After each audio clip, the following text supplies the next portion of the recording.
Assalamualaikum warahmatullahi wabarakatuh. Perkenalkan, nama saya Andi Muhammad Akbar, NIM 2003015011064, kelas PJKRD. Saya akan mempresentasikan kontrol motorik.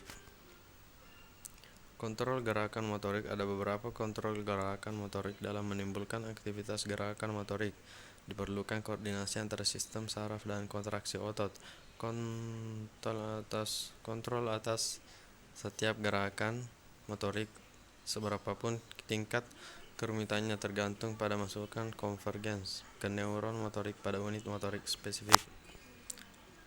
Neuron motorik pada gilirannya mencetuskan kontraksi serat-serat otot di dalam unit motorik masing-masing melalui kejadian-kejadian yang berlangsung di taut neuromusculus.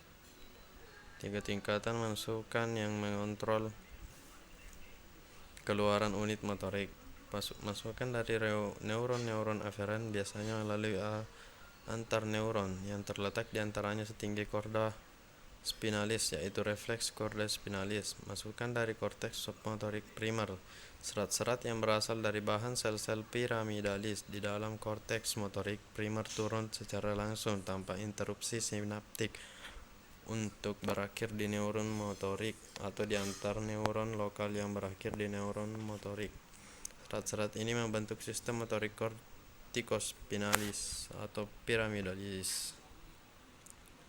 Masukan dari sistem motorik multineuron atau ekstrapiramidalis, jalur-jalur yang menyusun sistem ini mencakup sejumlah sinaps yang melibatkan banyak daerah di otak. Menghubung terakhir di multineuron adalah batang otak, terutama formasio reticularis yang pada gilirannya dipengaruhi oleh daerah-daerah motorik korteks sebelum dan nukleus basal. Selain itu, korteks motorik itu sendiri saling berkaitan dengan talamus serta dengan daerah-daerah pramotorik dan motorik suplementer. Hanya korteks motorik primer dan batang otak yang secara langsung mempengaruhi neuron motorik, sedangkan daerah otak lain yang terlibat mengatur aktivitas motorik secara tidak langsung dengan menyesuaikan keluaran motorik dari korteks motorik dan batang otak.